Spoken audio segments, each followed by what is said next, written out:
ये अरफात अबू चाकर है। 44 साला अरफात ना सिर्फ प्रॉपर्टी ओनर और रैपर बोशेडो का साबिका मैनेजर है, बल्कि सबसे बढ़कर जर्मन गैंगस्टर मिलियू में सबसे फेमस फैमिली अबू चाकर क्लैन का हेड भी है। जब से वो 2008 में बोशेडो के मैनेजर के तौर पर रैपर के साथ रिपब्लिक के रेड कारपेट पर अपीयर हुआ, जर्मनी में तकरीबन हर कोई इसे जानता है। इसी दौरान वो अदालत में अपने साबिका बिजनेस पार्टनर के साथ केस लड़ रहा था तो हेड ऑफ फैमिली को कई वायलेंट क्राइम का जवाब भी देना पड़ा। प्रॉफिटेबल बिजनेस रिलेशनशिप एक लड़ाई और केस में बदल गया।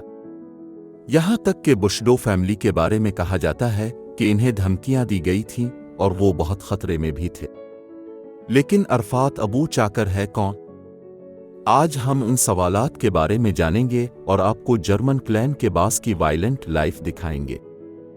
हम न सिर्फ अरफात अबू चाकर की प्राइवेट लाइफ पर एक नज़र डालेंगे, बल्कि आपको ये भी बताएंगे कि अबू चाकर के इनकम सोर्सेज क्या है। तो ये वीडियो काफ़ी एक्साइटेड होने वाला है, लिहाजा गुड टू नो देखते रहे। लेकिन इससे पहले कि हम बॉस की जिंदगी पर एक नज़र डालें, हम आपको अरफात अबू चाकर की मज़ीद डिटेल्स बताना चाहते हैं। अरफात अबू चाकर 1976 में बर्लिन में पैदा हुए। वो सईद और नाज़मी अबू चाकर के बेटे हैं, जो फ़लस्तीनी थे लेकिन लबनान में पले बड़े। 1970 की दहाई में वो अपने पहले 4 बच्चों के साथ लैंग से फरार हो गए और वेस्ट बर्लिन में आबाद हो गए। यहाँ उनके 5 और बच्चे भी पैदा हुए। अरफात अबू चाकर के टोटल 8 बहन भाई हैं, जिनमें 3 बहनें और उसके भाई नासिर, अली, रोमेल, मोहम्मद और यासिर शामिल हैं। इस फैमिली के दूसरे कजिन और भाई भी लबनान से बर्लिन चले गए और अब इस फैमिली की ब्रांचेस कोपनहेगन तक पहुंच गई हैं। अंदाजे के मुताबिक एक्सटेंडेड फैमिली के 200-300 लोग उस वक्त भी बर्लिन में रह रहे हैं, जो कि एक क्लैन के लिए काफ़ी कम है। फॉर कंपैरिजन मेरी क्लैन जो ब्रेमन में आबाद है, कहा जाता है कि इसके मेंबर्स की तादाद 3000 से ज़्यादा है।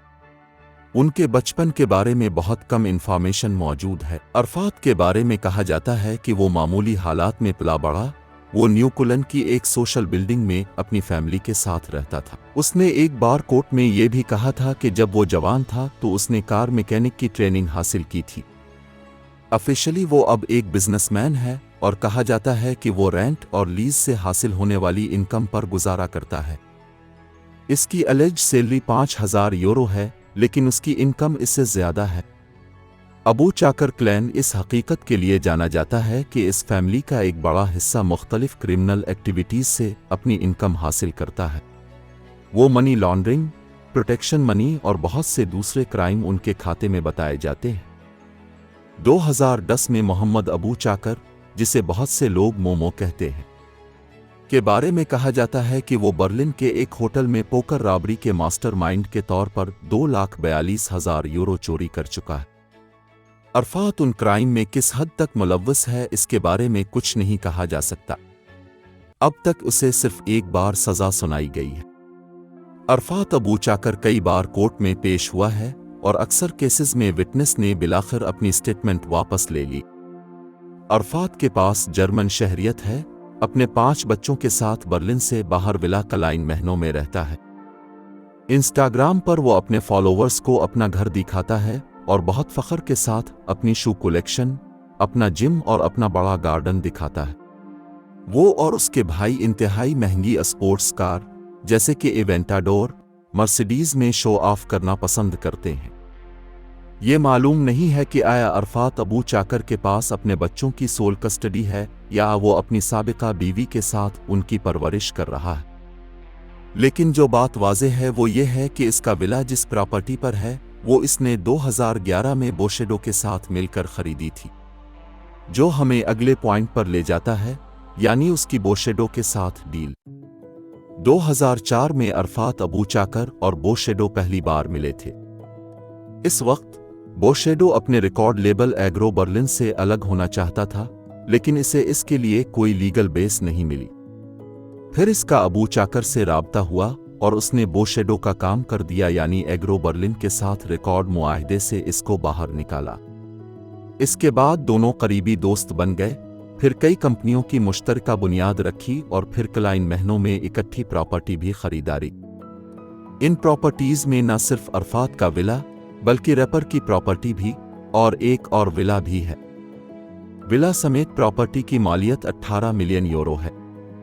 ब्रांडनबर्ग में एक रेजिडेंशियल कॉम्प्लेक्स भी है जिसमें तकरीबन 100 रेजिडेंशियल यूनिट हैं, जिसकी मालियत तकरीबन 10 मिलियन यूरो बताई जाती है। अरफात अबू चाकर भी बोशेडो के मैनेजर के तौर पर आए और रैपर को अपनी इनकम का 30% अरफात को अदा करना पड़ता था। बोशेडो ने 8 मिलियन यूरो की रकम अभी अबू चाकर फैमिली को अदा करना थी। 2017 में मर्दाना दोस्ती तल्ख दुश्मनी में बदल गई क्योंकि बोशेडो अब अबू चाकर क्लैन से अलग होना चाहते थे, लेकिन अरफात अपने बिजनेस पार्टनर को जाने नहीं देना चाहता था। कहा जाता है कि अरफात ने रैपर को काफी धमकियां भी दी थीं, जो कि बोशेडो का दावा है, जिसने आखिरकार LKA से प्रोटेक्शन भी ली थी। इस केस में बोशेडो ने उनके जाली कारोबार, ब्लैक मनी और बहुत सी दूसरी इंफॉर्मेशन दी थी। इसके बाद अरफात ने बोशेडो पर हमला भी किया था, जो साबित नहीं हो सका। लेकिन अरफात अबू चाकर और उसके 3 भाइयों को अब भी अदालत में मुख्तलिफ जराइम का जवाब देना है। इसके अलावा पब्लिक प्रोसिक्यूटर के दफ्तर ने मजीद कार्रवाई शुरू कर दी क्योंकि शक था कि अरफात ने बोशेडो से अलहदगी के बाद लाखों यूरो अलग कर लिए। कहा जाता है कि कई मिलियन यूरो रिसेंट रेड के दौरान जब्त किए गए। अगर अरफात को दरहकीकत सजा सुनाई जाए तो ये न सिर्फ अबू चाकर फैमिली के लिए बल्कि आम तौर पर बाकी कबीलों की मुजरिमाना एक्टिविटीज़ के लिए भी शदीद धचका होगा, क्योंकि पिछली चंद दहाइयों में इस तरह की एक्टिविटीज़ में बड़े पैमाने पर इजाफा हुआ है और ख़ास तौर पर इस वक्त 4 बड़ी फैमिलीज़ अबू चाकर के साथ साथ अंडरग्राउंड क्रिमिनल एक्टिविटीज़ कर रही है। इनमें रीमो कबीला, मेरी कबीला और अल्जीनस शामिल हैं। इन कबीलों में ख़ास तौर पर मर्द अक्सर कानून से लड़ते हैं। कबीले के कुछ अफराद के मुताबिक 60 से 70% मर्द क्राइम करते हैं और बाज़ औक़ात बहुत बड़े क्राइम के साथ बार बार हलचल मचा देते हैं। ऐसे कबीले कानून को नहीं मानते। जब फैमिली के अंदर और बाहर झगड़े होते हैं तो मेंबर्स कानून को अपने हाथ में लेते हैं और मसाइल को खुद हल करने का सोचते हैं। इस तरह की एक्टिविटीज़ बहुत दूर पब्लिक से मुकम्मल तौर पर छुपा कर होती हैं, जिसकी वजह से अथॉरिटीज़ के लिए जराइम को समझना मुश्किल हो जाता है। इसके नतीजे में जर्मनी में गुज़िश्ता 40 सालों में एक पैरेलल सोसाइटी बन गई है जिसके अपने उसूल हैं। यहाँ तक के रिश्ते और शादियाँ अक्सर कबीले के अंदर ही की जाती हैं और औरत के ख़ानदान को जहेज दिया जाता है। इस तरह की शादियाँ फैमिली की ताकत को बाहर की दुनिया में मजबूत करना समझा जाता है। कबीला का सरबरा अपनी फैमिली के प्रॉफिट में हिस्सा लेता है और अक्सर अपने लोगों को मुख्तलिफ जराइम करने पर उकसाता है। अरफात भी एक लीडर के तौर पर अपने कबीले में जाना जाता है जो अपनी फैमिली में डिसिप्लिन को यकीनी बनाता है। मिसाल के तौर पर कहा जाता है कि वो अपने भाई यासिर के बच्चों को अपने शौहर से अलहदगी के बाद उनकी मां की मर्जी के खिलाफ वापस बर्लिन ले आया था। बच्चे अब अपनी मां के साथ डेनमार्क में वापस आ गए हैं, लेकिन उन्हें पुलिस प्रोटेक्शन लेनी पड़ी। ऐसे हालात दूसरे कबीलों में भी कई बार होते हैं। अबू चाकर कबीले की तरफ वापस आते हैं। उनकी इनकम कहां से आती है और उनके पास पैसे के कौन से जराए हैं, इसकी कोई ऑफिशियल इंफॉर्मेशन नहीं है, लेकिन यह वाज़ेह है कि बोशेडो और अरफात के दरमियान मुआहदे ने दूसरे रैपर्स के लिए भी दरवाजे खोल दिए। शो बिजनेस और इस तरह के कबीले के दरमियान मुआहदा अब बिल्कुल गैर मामूली नहीं है। बहुत से रैपर्स ऐसी मुख्तलिफ फैमिलीज़ के साथ मिलकर काम करते हैं। कहा जाता है कि बोशेडो ने अशरफ रीमो से मदद ली थी और रैपर शिंडी के बारे में कहा जाता है कि वो 2018 के आखिर में अबू चाकर कबीले से अलग होने में कामयाब हो गए थे।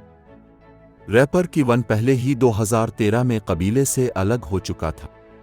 कैपिटल बुरा ने अबू चाकर के साथ कारोबारी ताल्लुकात भी बरकरार रखे, लेकिन बाद में मैरिस और अल्जीनस की तरफ से इस पर काफ़ी दबाव डाला गया। क्लेर आज भी फैमिली के बहुत करीब है और रैपर सादिक की अरफात अबू चाकर के साथ भी काफ़ी दोस्ती है। ये मालूम नहीं कि दोनों के दरमियान बिजनेस रिलेशन भी हैं या नहीं। अरफात अबू चाकर और कबीले के बॉस के तौर पर उनकी ज़िंदगी के बारे में हमारी वीडियो यही थी। कमेंट्स में बताएं कि आप इस तरह की फैमिली के बारे में क्या सोचते हैं। अगर आपको ये वीडियो पसंद आई है तो उसे लाइक करें और चैनल को सब्सक्राइब करें। हम मिलेंगे आपसे गुड टू नो की अगली वीडियो में।